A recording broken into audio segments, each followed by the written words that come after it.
संत बाबा ईसर सिंह जी राड़े साहब वालियां दे सदे पत्र पर राड़ा साहब जाना। संत बाबा ईसर सिंह जी महाराज राड़े साहब वाले पूर्ण पुरख महाराज बाबा अतर सिंह जी रेरू साहब वालियां दे उत्तम जग्यासू सन। तिन्हां महापुरखां दी संगत द्वारा प्रेम दा रंग चढ़िया ਅਤੇ आत्म वस्तु की प्राप्ति करके संत पदवी की प्राप्ति की। जदों साहिब बाबा रेरू साहब जी वाले ज्योति जोत समा गए तो बाबा ईसर सिंह जी महाराज ने पिंड राड़े साहब सरदार ज्ञान सिंह जी की बंजर जमीन विच डेरे ला लए, जिस नूं टक्की आखदे हन।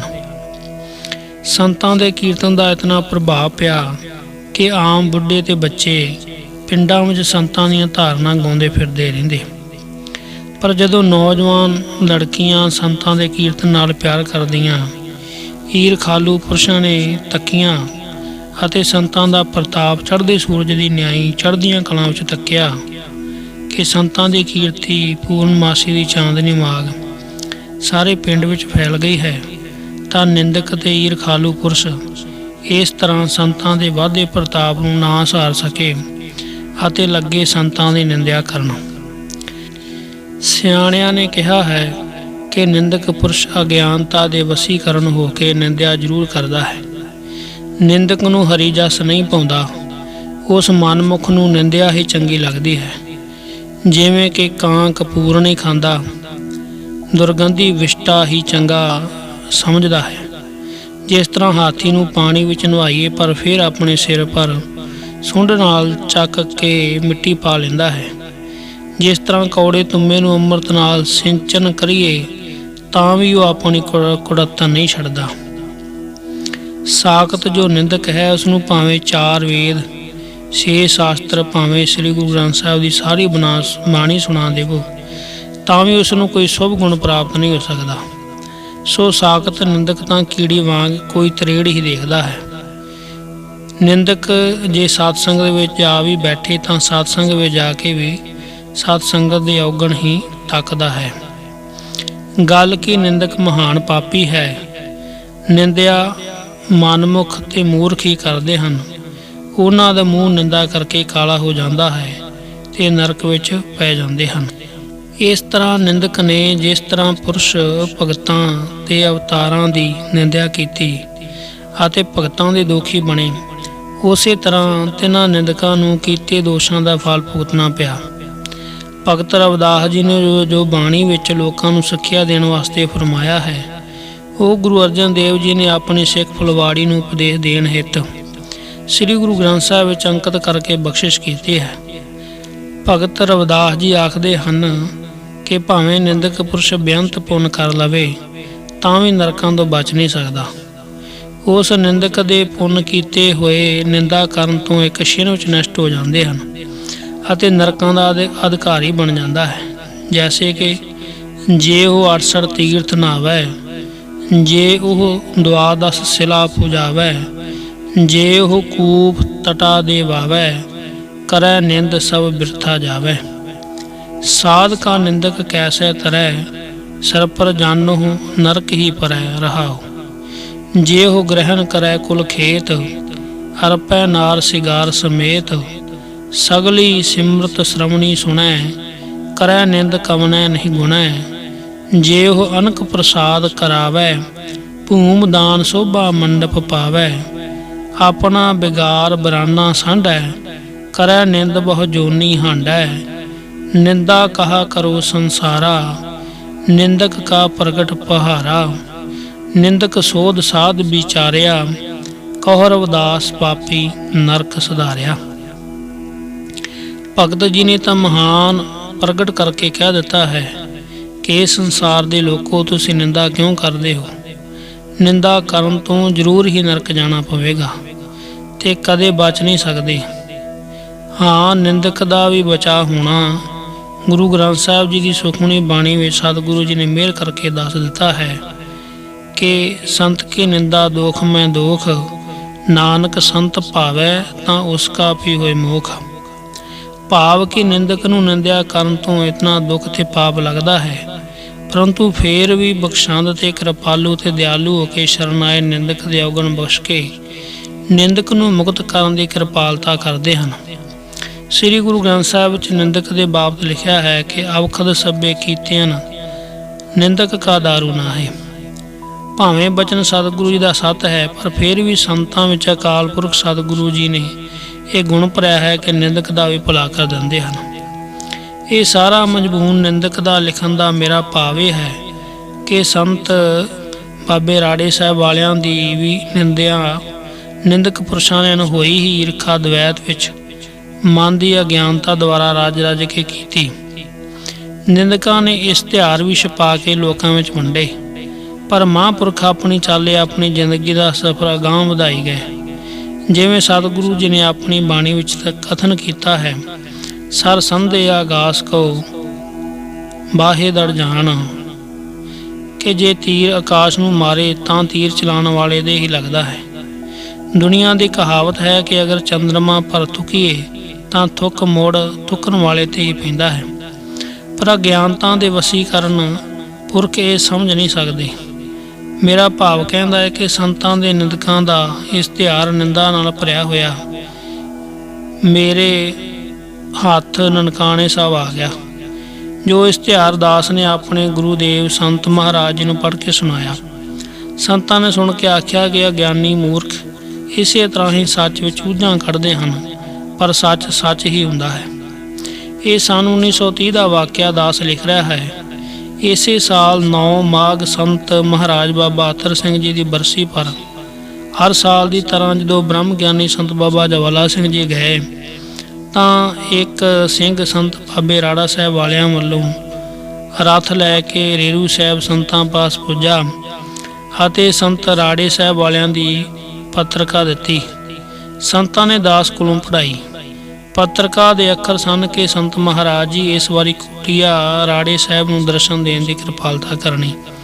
संत महाराज जी उस समय बड़े फल्लेवाल भाई वरियाम सिंह जी पास जाने वास्ते तैयार सन। संतां ने सानू सारे सेवकों नूं कहा कि तुसीं सीधे फल्लेवाल भाई वरियाम सिंह जी पास चले जाओ, असीं संतां नाल राड़े साहब मिल के फिर फल्लेवाल आ जावांगे। हुण रात विच संत महाराज संत बिशन सिंह जी छोटे नंगरां वाले ते संत दलीप सिंह जी सूनी, संत प्रदुमन सिंह जी पद्दी वाले बैठ के सफ़र तय करके राड़े साहब पहुँच गए। ते संत राड़े साहब वालियां दा सत्कार नाल जल पानी ये संत मंडी ने छकिया। उपरंत संत राड़े साहब वाले संत महाराज जी नूं अपनी गुफा विच लैके गए। बाकी संत मंडली गुफा तो बाहर ही रही। उस समय संत राड़े साहब वालियां दा अर्दली करनैल सिंह अच्छा पढ़िया लिखिया सुंदर नौजवान सी। संत महाराज जी ते संत बाबे राड़े साहब वालियां दे 2 घंटे गुफा विच विचारां करते रहे। उन्हां विचारां नूं दोने महापुरख ही जाणदे होणगे जां करनैल सिंह नूं पता होवेगा। वो भी उस समय कोल सी। 2 घंटे तो बाद दोनों गुरमुख गुफा तो बाहर आए ते संत महाराज संत बाबा राड़े साहब वालियां तों विदागी लैके बड़े फल्लेवाल आ गए। संत महाराज जी ने संत राड़े साहब वालियां नाल जो गुफा विच गलबात की सो किसी नूं नहीं दसी। सिर्फ इन्ना ही बचन दसिया कि संत बाबे राड़े साहब वालियां हुण 3 साल गुफा विच ही भजन सिमरन तपस्या करनगे। बाहर गुरुद्वारे विच भी कीर्तन नहीं करनगे, पिंडां विच तां कीर्तन वास्ते की जाना है। 3 साल संत राड़े साहब वालियां ने डट के गुफा विच तपस्या की ਅਤੇ ਭਾਈ ਕਰਨੈਲ ਸਿੰਘ जी भी संतां नाल ही भजन सिमरन करते रहे। फिर 3 साल तो बाद संत राड़े साहब वालियां ने रेरू साहब गुरुद्वारे ब्रह्म ज्ञानी संत बाबा अतर सिंह जी की बरसी समय संतां नूं राड़े साहब लियाउण वास्ते फिर रथ भेजिया।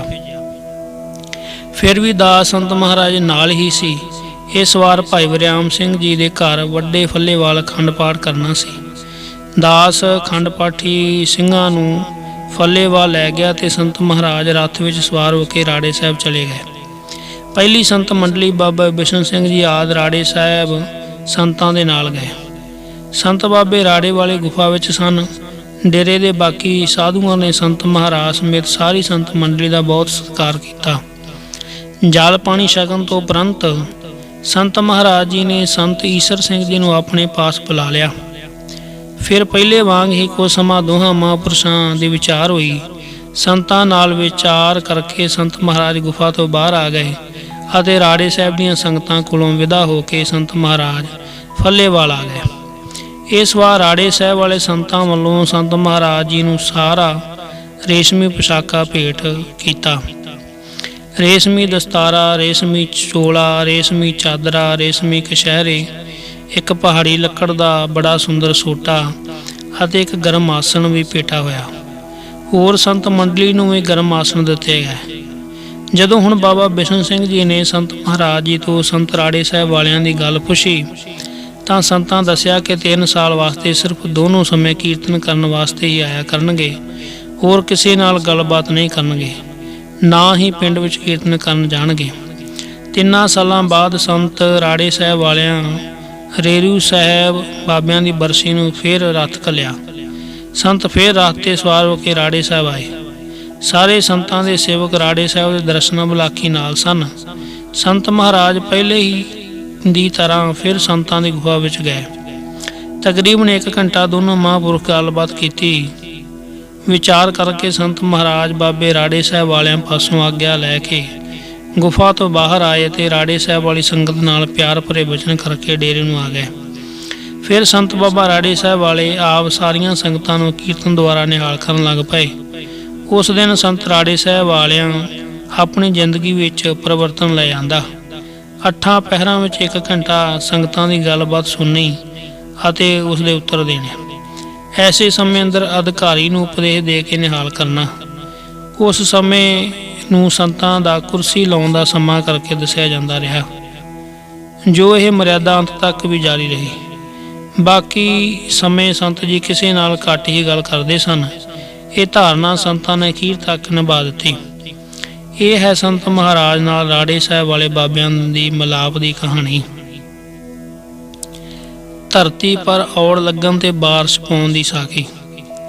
ਗੜ੍ਹ ਸ਼ੰਕਰ ਤੋਂ ਲੈ ਕੇ ਮਹਿਲਪੁਰ ਤੇ ਹੁਸ਼ਿਆਰਪੁਰ ਤੋਂ ਲੈ ਕੇ ਦਸੂਹਾ ਤੱਕ ਦਾ ਇਲਾਕਾ, ਜਿਸ ਨੂੰ ਸੀਰੋਵਾਲ ਆਖਦੇ ਹਨ, ਇਹ ਪਹਾੜੀ ਇਲਾਕਾ ਹੈ। ਇੱਧਰ ਖੂਹ ਬਹੁਤ ਘੱਟ ਸਨ। ਜੇ ਖੂਹ ਹੈ ਵੀ ਸਨ ਤਾਂ ਖੂਹਾਂ ਵਿੱਚ ਪਾਣੀ ਬਹੁਤ ਘੱਟ ਹੁੰਦਾ ਸੀ। ਇਵੇਂ ਸਿਰਫ ਇੱਕ ਕਨਾਲ ਸਿੰਚਾਈ ਬੜੀ ਮੁਸ਼ਕਲ ਨਾਲ ਕਰਾਉਂਦੇ ਸਨ। ਜਦੋਂ ਬਾਰਿਸ਼ ਨਾ ਪੈਂਦੀ ਤਾਂ ਇਸ ਇਲਾਕੇ ਦੇ ਲੋਕ ਬਹੁਤ ਉਦਾਸ ਹੋ ਜਾਂਦੇ ਤੇ ਘਬਰਾ ਵੀ ਜਾਂਦੇ, ਕਿਉਂਕਿ ਇੱਧਰ ਮਾਰੂ ਬਰਾਨੀ ਹੀ ਕਮਾਦ ਹੁੰਦੇ, ਹੋਰ ਸਾਰੇ ਖੇਤੀ ਮਾਰੂ ਹੁੰਦੀ। ਇੱਕ ਸਮੇਂ ਇਸ ਇਲਾਕੇ ਅੰਦਰ ਬਾਰਿਸ਼ ਨਾ ਹੋਈ। ਸਾਉਣੀ ਬੀਜਣ ਤੋਂ ਸਾਰੇ ਲੋਕ ਬਹੁਤ ਉਦਾਸ ਹਨ ਅਤੇ ਮਾਰੂ ਕਮਾਦ ਬੀਜੇ ਹੋਏ ਵੀ ਸੋਕੇ ਨਾਲ ਕੁਮਲਾ ਗਏ, ਭਾਵ ਸੁੱਕਣ ਨੂੰ ਤਿਆਰ ਹੋ ਗਏ। ਬਹੁਤ ਕੌੜ ਜ਼ਮੀਨ ਵਾਲੇ ਥਾਈਂ ਤਾਂ ਕਮਾਦ ਸੁੱਕ ਹੀ ਗਿਆ। ਇਹਨਾਂ 4-5 ਪਿੰਡਾਂ ਦੇ ਸ਼ਰਧਾਲੂ ਸੱਜਣ ਆ ਕੇ ਸੰਤਾਂ ਪਾਸ ਮਿੰਨਤਾਂ ਤਰਲੇ ਕਰਨ ਲੱਗ ਪਏ। ਜਦੋਂ ਸਾਰੀ ਦੀ ਸਾਰੀ ਸੰਗਤ ਨੇ ਬਹੁਤ ਬੇਨਤੀਆਂ ਕੀਤੀਆਂ ਤਾਂ ਸੰਤਾਂ ਦਾ ਚਿੱਤ ਵੀ ਦਿਆਲਤਾ ਵਿੱਚ ਆ ਗਿਆ। ਫਿਰ ਸੰਤਾਂ ਨੇ ਹੁਕਮ ਕੀਤਾ ਕਿ ਇਹ ਜੋ ਕੁਟੀਆ ਹੈ, ਜੋ ਇਸ ਸਮੇਂ ਅਖੰਡ ਪਾਠ ਭਵਨ ਹੈ, ਇਸ ਜਗ੍ਹਾ ਕਾਨਿਆਂ ਦੀ ਕੁਟੀਆ ਸੀ। ਇਸ ਵਿੱਚ ਸਾਰੇ ਮਿਲ ਕੇ ਸ਼ਬਦ ਕੀਰਤਨ ਕਰੋ। ਮੀਂਹੋਂ ਪਿਆ ਪਰਮੇਸ਼ਰ ਪਾਇਆ, ਜੀ ਜੰਤ ਸਭ ਸੁਖੀ ਵਸਾਇਆ, ਆਦ ਸ਼ਬਦ ਪੜੋ ਤਥਾ ਬਬੀਹਾ ਅੰਮ੍ਰਿਤ ਵੇਲੇ ਬੋਲਿਆ, ਤਾਂ ਦਰ ਸੁਣੀ ਪੁਕਾਰ। ਜਦੋਂ ਸੰਤਾਂ ਦੀ ਰਚਨਾ ਤੋਂ ਇਹ ਅੰਮ੍ਰਿਤਮਈ ਬਚਨ ਨਿਕਲੇ ਤਾਂ ਫਿਰ ਸਾਰੀ ਸੰਗਤ ਨੇ ਮਿਲ ਕੇ ਖੂਬ ਜੋਟੀਆਂ ਦੇ ਸ਼ਬਦ ਪੜ੍ਹਨੇ ਸ਼ੁਰੂ ਕਰ ਦਿੱਤੇ। ਫਿਰ ਸੰਤ ਮਹਾਰਾਜ ਆਪ ਜੀ ਇਹਨਾਂ ਕੀਰਤਨੀਆਂ ਵਿੱਚ ਸ਼ਾਮਲ ਹੋ ਗਏ। ਗੱਲ ਕੀ ਜਦੋਂ ਤਕਰੀਬਨ 25 ਮਿੰਟ ਕੀਰਤਨ ਕਰਦਿਆਂ ਨੂੰ ਹੋਏ ਤਾਂ ਸੰਤਾਂ ਨੇ ਇੱਕ ਸ਼ਬਦ ਪੜ੍ਹਿਆ, ਵਡਹੰਸ ਮਹੱਲਾ ਪਹਿਲਾ ਕਰ ਦੂਜਾ, ਮੋਰੀ ਰੁਣ ਚੁਣ ਲਾਇਆ, ਭੈਣੇ ਸਾਵਣ ਆਇਆ। ਇਸ ਤਰ੍ਹਾਂ 4-5 ਵਾਰ ਸੰਤਾਂ ਨੇ ਪੜ੍ਹਿਆ। ਸੰਤ ਮਹਾਰਾਜ ਜੀ ਦਾ ਇਹ ਸ਼ਬਦ ਪੜ੍ਹਨ ਦੀ ਦੇਰ ਹੀ ਸੀ ਕਿ ਆਕਾਸ਼ ਵਿੱਚ ਕਾਲੀਆਂ ਘਟਾਵਾਂ ਆ ਗਰਜੀਆਂ। 3 ਘੰਟੇ ਕੀਰਤਨ ਹੁੰਦਾ ਰਿਹਾ, ਕਦੇ ਹੱਲੇ ਦੇ ਸ਼ਬਦ, ਕਦੇ ਜੋਟੀਆਂ ਦੇ ਸ਼ਬਦ, ਅਤੇ 3 ਘੰਟੇ ਹੀ ਮੋਹਲੇ ਧਾਰ ਬਾਰਿਸ਼ ਹੁੰਦੀ ਰਹੀ। ਜਿਉਂ-ਜਿਉਂ ਕੀਰਤਨ ਉਤਸ਼ਾਹ ਪ੍ਰੇਮ ਵਿੱਚ ਕਰਦੇ ਸਨ, ਤਿਉਂ-ਤਿਉਂ ਬਾਰਿਸ਼ ਵੀ ਜ਼ਿਆਦਾ ਤੋਂ ਜ਼ਿਆਦਾ ਹੁੰਦੀ ਗਈ। ਜਦੋਂ 3 ਘੰਟਿਆਂ ਬਾਅਦ ਕੀਰਤਨ ਸਮਾਪਤ ਹੋਇਆ, ਕੜਾ ਪ੍ਰਸਾਦ ਵੀ ਆ ਗਿਆ ਤੇ ਕੀਰਤਨ ਦਾ ਅਰਦਾਸਾ ਕੀਤਾ ਤੇ ਵਾਹਿਗੁਰੂ ਦਾ ਸ਼ੁਕਰਾਨਾ ਕੀਤਾ ਕਿ ਸਤਿਗੁਰੂ ਬਖਸ਼ਾਂ ਦੇ ਭੰਡਾਰ ਹਨ। ਦੁਖੀ ਜੀਵਾਂ ਦੀ ਫਰਿਆਦ ਆਪ ਜੀ ਨੇ ਸੁਣ ਕੇ ਬਾਰਿਸ਼ ਨੂੰ ਵਰਸਾ ਕੇ ਜੀ ਜੰਤ ਸਾਰਿਆਂ ਨੂੰ ਸੁਖੀ ਕੀਤਾ ਹੈ ਅਤੇ ਧਰਤੀ ਪਰ ਠੰਡ ਵਰਤਾ ਕੇ ਧਰਤੀ ਨੂੰ ਹਰਿਆਵਲੀ ਕੀਤਾ ਹੈ। ਕੜਾਹ ਪ੍ਰਸਾਦ ਨੂੰ ਭੋਗ ਲਵਾ ਕੇ ਸਾਰੀ ਸੰਗਤ ਨੂੰ ਵਰਤਾ ਦਿੱਤਾ ਗਿਆ। ਸਾਰੀ ਸੰਗਤ ਨੇ ਧੰਨ ਸੰਤ ਜੀ ਕਰਦੀ ਆਪਣੇ ਨਗਰਾਂ ਨੂੰ ਚਲੀ ਗਈ।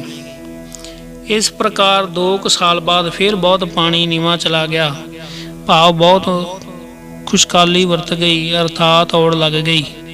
ਖੇਤੀਆਂ ਸੁੱਕਣ ਲੱਗ ਗਈਆਂ, ਟੋਭਿਆਂ ਦੇ ਪਾਣੀ ਸੁੱਕ ਗਿਆ। ਟੋਭਿਆਂ ਵਿੱਚ ਜੋ ਜੀਵ ਜੰਤੂ ਅਤੇ ਮੱਛੀਆਂ ਦੇ ਪੂੰਗ ਆਦਿ ਸੜੇ ਪਾਣੀ ਨਾਲ ਤੜਫ ਕੇ ਵਿੱਚੇ ਮਰ ਗਏ ਅਤੇ ਕਮਲ ਫੁੱਲ ਵੀ ਪਾਣੀ ਤੋਂ ਬਿਨਾਂ ਉਦਾਸ ਕਮਲਾ ਕੇ ਉਸ ਸਰੋਵਰ ਦੀ ਧਰਤੀ ਵਿੱਚ ਕਾਲੇ ਹੋ ਕੇ ਸੜ ਗਏ। ਜਦੋਂ ਕੈਸੇ ਸਮਾਂ ਖੁਸ਼ਕ ਹੋ ਗਿਆ ਤਾਂ ਸਾਰੇ ਪਿੰਡਾਂ ਦੀ ਸ਼ਰਧਾਲੂ ਸੰਗਤ ਨੇ ਆ ਕੇ ਸੰਤਾਂ ਦੇ ਚਰਨ ਫੜ ਲਏ ਤੇ ਨਿਮਰਤਾ ਸਹਿਤ ਬੇਨਤੀਆਂ ਕਰਨ ਲੱਗ ਪਏ ਕਿ ਗਰੀਬ ਨਵਾਜ ਬਖਸ਼ਾਂ ਦੇ ਭੰਡਾਰ ਮਿਹਰ ਕਰੋ, ਰੱਖਿਆ ਕਰੋ। ਦੁੱਖ ਪਿੱਖ ਪੈ ਗਿਆ ਹੈ, ਖੇਤੀਆਂ ਮਰ ਚੱਲੀਆਂ ਹਨ, ਜੀਵ ਜੰਤ ਸਭ ਦੁਖੀ ਹੋ ਕੇ ਤੜਫ ਰਹੇ ਹਨ, ਮੀਂਹ ਦੀ ਕਿਰਪਾ ਕਰ ਦੇਵੋ। ਸੰਤਾਂ ਨੇ ਸਾਰਿਆਂ ਦੀਆਂ ਬੇਨਤੀਆਂ ਸੁਣੀਆਂ ਤੇ ਸਾਰਿਆਂ ਦੇ ਹਿੱਤ ਵਾਸਤੇ, ਸ੍ਰਿਸ਼ਟੀ ਦੇ ਭਲੇ ਵਾਸਤੇ ਹੱਸ ਕੇ ਕਿਹਾ ਕਿ ਸਾਧ ਸੰਗਤ ਜੀਓ, ਉਸ ਹੀ ਛਪਰੀ ਵਿੱਚ ਸ਼ਰਧਾ ਪ੍ਰੇਮ ਤੇ ਸਦਕ ਧਾਰ ਕੇ ਕੀਰਤਨ ਕਰੋ। ਆਪ ਸਾਧ ਸੰਗਤ ਦੀਆਂ ਬੇਨਤੀਆਂ ਸੁਣ ਕੇ ਪਰਵਤਗਾਰ ਸਤਿਗੁਰੂ ਟੁੱਟ ਹੀ ਪਏਗਾ। ਸੰਗਤਾਂ ਸੰਤਾਂ ਦਾ ਵਚਨ ਸੁਣ ਕੇ ਅਖੰਡ ਪਾਠ ਭਵਨ ਵਾਲੀ ਥਾਂ ਛਪਰੀ ਵਿੱਚ ਲੱਗੇ ਕੀਰਤਨ ਕਰਨ। ਸੰਗਤਾਂ ਦਾ ਕੀਰਤਨ ਸੁਣ ਕੇ ਆਪ ਹਜ਼ੂਰ ਵੀ ਆ ਕੇ ਸੰਗਤਾਂ ਨਾਲ ਹੀ ਕੀਰਤਨ ਕਰਨ ਲੱਗ ਪਏ। ਸੰਗਤਾਂ ਦੀ ਕੀਰਤਨ ਦੁਆਰਾ ਬੇਨਤੀ ਸੁਣ ਕੇ ਪਰਮੇਸ਼ਰ ਟੁੱਟ ਹੀ ਪਿਆ। ਗੱਲ ਕੀ 4-5 ਘੰਟੇ ਬਹੁਤ ਜ਼ਿਆਦਾ ਬਾਰਿਸ਼ ਹੋਈ। ਧਰਤੀ ਦੀ ਗਿੱਲ ਨਾਲ ਗਿੱਲ ਮਿਲ ਗਈ, ਨਦੀਆਂ ਨਾਲੇ ਲੱਬਾ ਲੱਭ ਭਰ ਦਿੱਤੇ। ਫਿਰ ਕੀਰਤਨ ਦੀ ਸਮਾਪਤੀ ਹੋਈ। ਅਰਦਾਸ ਕਰਕੇ ਕੜਾਹ ਪ੍ਰਸਾਦ ਵਰਤਾ ਦਿੱਤਾ। ਸੰਗਤਾਂ ਖੁਸ਼ ਹੋ ਕੇ ਸੰਤਾਂ ਦਾ ਜਸ ਕਰਦੀਆਂ ਨਗਰਾਂ ਨੂੰ ਚਲੀਆਂ ਗਈਆਂ। ਇਸ ਤਰ੍ਹਾਂ ਇੱਕ ਸਮੇਂ ਫਿਰ ਔੜ ਲੱਗ ਗਈ। ਖੇਤੀ ਬਚਣ ਦਾ ਕੋਈ ਵੀ ਉਪਾਅ ਨਾ ਦਿਸਿਆ ਤਾਂ ਸੰਗਤਾਂ ਫਿਰ ਡੇਰੇ ਇਕੱਠੀਆਂ ਹੋਈਆਂ, ਪਰ ਸੰਤ ਜੀ ਡੇਰੇ ਨਹੀਂ ਸਨ। ਡੇਰੇ ਵਿੱਚ 71 ਸੰਗਤਾਂ ਨੇ ਵਿਚਾਰ ਕੀਤੀ ਕਿ ਸੰਤ ਮਹਾਰਾਜ ਡੇਰੇ ਨਹੀਂ ਹਨ, ਆਪਾਂ ਸਾਰੇ ਮਿਲ ਕੇ ਉਸੇ ਕੁਟੀਆ ਵਿੱਚ ਕੀਰਤਨ ਕਰੀਏ। ਸ਼ਾਇਦ ਸਾਡੀ ਬੇਨਤੀ ਨੂੰ ਸਤਿਗੁਰੂ ਸੁਣ ਲਵੇ। ਸਾਰੀ ਸੰਗਤ ਇਹ ਮਤਾ ਕਰਕੇ ਲੱਗੀ ਉਸੇ ਕੁਟੀਆ ਵਿੱਚ ਕੀਰਤਨ ਕਰਨ। ਕੁਝ ਘੰਟਿਆਂ ਤੋਂ ਬਾਅਦ ਬਾਰਿਸ਼ ਹੋ ਗਈ, ਪਰ ਇਸ ਹੀ ਏਰੀਏ ਵਿੱਚ ਸੰਗਤਾਂ ਇਹ ਕੁਝ ਕਰਕੇ ਆਪੋ ਆਪਣੇ ਨਗਰਾਂ ਨੂੰ ਚਲੀਆਂ ਗਈਆਂ। ਉਸੇ ਸ਼ਾਮ ਨੂੰ ਸੰਤ ਵੀ ਬਾਹਰੋਂ ਸੰਗਤਾਂ ਨਿਹਾਲ ਕਰਕੇ ਡੇਰੇ ਆਏ, ਪਰ ਡੇਰੇ ਆ ਕੇ ਸੰਤਾਂ ਦੀ ਹੈਰਾਨੀ ਦੀ ਹੱਦ ਨਾ ਰਹੀ, ਕਿਉਂਕਿ ਬਾਹਰ ਇਲਾਕਿਆਂ ਵਿੱਚ ਕਿਤੇ ਵੀ ਬਾਰਿਸ਼ ਨਹੀਂ, ਪਰ ਇੱਥੇ ਆ ਕੇ ਤੱਕਿਆ ਕਿ ਇਸ ਏਰੀਏ ਵਿੱਚ ਬਾਰਿਸ਼ ਹੈ। ਸੰਤਾਂ ਨੇ ਇਸ ਏਰੀਏ ਵਿੱਚ ਬਾਰਿਸ਼ ਹੋਣ ਦਾ ਕਾਰਨ ਪੁੱਛਿਆ। ਡੇਰੇ ਦੀ ਸੰਗਤ ਨੇ ਬੇਨਤੀ ਕੀਤੀ ਕਿ ਸੰਗਤ ਨੇ ਮਿਲ ਕੇ ਇਸ ਕੁਟੀਆ ਵਿੱਚ ਕੀਰਤਨ ਕੀਤਾ ਸੀ, ਜਿਸ ਕੁਟੀਆ ਨੂੰ ਆਪ ਜੀ ਦਾ ਵਰ ਹੈ ਬਾਰਿਸ਼ ਹੋਣ ਦਾ। ਸੰਤਾਂ ਨੇ ਬੜੇ ਹੈਰਾਨ ਹੋ ਕੇ ਕਿਹਾ ਕਿ ਅੱਛਾ, ਇਹ ਤਾਂ ਸੰਗਤਾਂ ਨੇ ਕਿ ਖੇੜੀ ਬਣਾ ਲਈ ਹੈ, ਜਦੋਂ ਚਾਹੋ ਕੀਰਤਨ ਕਰਕੇ ਬਾਰਿਸ਼ ਪਵਾ ਲਈ। ਇਸ ਤਰ੍ਹਾਂ ਅੱਗੇ ਵਾਸਤੇ ਬਾਰਿਸ਼ ਨਹੀਂ ਹੋਇਆ ਕਰੇਗੀ। ਇਸ ਤੋਂ ਉਪਰੰਤ ਫਿਰ ਵੀ ਬਾਰਿਸ਼ ਦੀ ਇੱਛਾ ਰੱਖ ਕੇ ਇਸੇ ਕੁਟੀਆ ਵਿੱਚ ਕੀਰਤਨ ਕੀਤਾ, ਪਰ ਫਿਰ ਬਾਰਿਸ਼ ਨਾ ਹੋਈ। ਫਿਰ ਸਾਰਿਆਂ ਨੇ ਨਿਸ਼ਚਾ ਕਰ ਲਿਆ ਕਿ ਇਹ ਤਾਂ ਮਹਾਂਪੁਰਖਾਂ ਦੇ ਬਚਨ ਦੀ ਸੱਤਿਆ ਕਰਕੇ ਹੀ ਸੀ। ਸੰਤਾਂ ਦੇ ਸਰਬ ਵਿਆਪਕਤਾ ਦੀ ਸਾਖੀ। ਸਤਿਗੁਰੂ ਗੁਰੂ ਨਾਨਕ ਦੇਵ ਜੀ ਦੇ ਅਵਤਾਰ ਧਾਮ ਦੇ ਸ਼ੁਭ ਦਿਹਾੜੇ ਵਿੱਚ ਕੁੱਲ 5 ਦਿਨ ਰਹਿ ਗਏ ਸਨ। ਸੰਤਾਂ ਨੇ ਡੇਰੇ ਵਿੱਚ ਜਿਸ ਸੇਵਾਦਾਰ ਨੂੰ ਆਪਣੇ ਨਾਲ ਨਨਕਾਣੇ ਸਾਹਿਬ ਲਿਜਾਣਾ ਸੀ, ਸਾਰਿਆਂ ਨੂੰ ਜਾਣ ਵਾਸਤੇ ਤਿਆਰੀ ਕਰਨ ਦਾ ਹੁਕਮ ਦੇ ਦਿੱਤਾ ਸੀ। ਪਰ ਅੱਜ ਅੰਮ੍ਰਿਤ ਵੇਲੇ ਲਾਂਗਰੀ ਇੰਦਰ ਸਿੰਘ ਜੀ ਨੇ ਕੜਾਹ ਪ੍ਰਸਾਦ ਦੀ ਦੇਗ ਸਜਾਈ। ਸ੍ਰੀ ਗੁਰੂ ਗ੍ਰੰਥ ਸਾਹਿਬ ਦੀ ਹਜ਼ੂਰੀ ਵਿੱਚ ਕੜਾਹ ਪ੍ਰਸਾਦ ਲੈ ਜਾਂਦਾ। ਸ਼ਾਇਦ ਲੰਗਰ ਵਿੱਚ ਕੋਈ ਜ਼ਰੂਰੀ ਪਹਿਰਾ ਸੀ ਜਾਂ ਲਾਪਰਵਾਹੀ। ਉਸ ਸਮੇਂ ਆਨੰਦ ਸਾਹਿਬ ਪੜ੍ਹ ਕੇ ਗਰਮ ਪ੍ਰਸਾਦ ਨੂੰ ਭੋਗ ਲਵਾ ਦਿੱਤਾ। ਸੰਤ ਮਹਾਰਾਜ ਉਸ ਸਮੇਂ ਅਖੰਡ ਪਾਠ ਭਵਨ ਵਾਲੀ ਕੁਟੀਆ ਵਿੱਚ ਸਨ। ਜਦੋਂ ਸੰਤ ਇੰਦਰ ਸਿੰਘ ਜੀ ਨੇ ਗਰਮ ਕੜਾਹ ਪ੍ਰਸਾਦ ਨੂੰ ਭੋਗ ਲਵਾਇਆ ਤਾਂ ਉਸੇ ਸਮੇਂ ਸੰਤ ਮਹਾਰਾਜ ਦੇ ਮੁੱਖ ਵਿੱਚ ਕਾਫੀ ਬੜੇ ਛਾਲੇ ਪੈ ਗਏ ਤੇ ਮੁੱਖ ਸਾਰੇ ਪਰ ਸੋਜ ਆ ਗਈ ਤੇ ਸਾਰਾ ਚਿਹਰਾ ਲਾਲ ਹੋ ਗਿਆ। ਸੰਤਾਂ ਨੇ ਉਸੇ ਸਮੇਂ ਆਪਣਾ ਮਲਮਲ ਦਾ ਜੋ ਛੋਟਾ ਪਰਨਾ ਸੀ ਆਪਣੇ ਮੁੱਖ ਪਰ ਤੇ ਸਾਰੇ ਚਿਹਰੇ ਪਰ ਲਪੇਟ ਲਿਆ।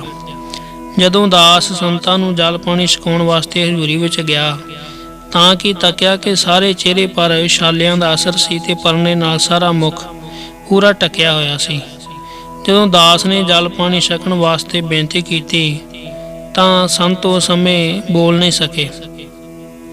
ਫਿਰ ਫਟਕੜੀ ਆਦਿ ਔਸ਼ਧੀਆਂ ਨਾਲ ਗਰਾਰੇ ਕਰਨੇ ਸ਼ੁਰੂ ਕੀਤੇ।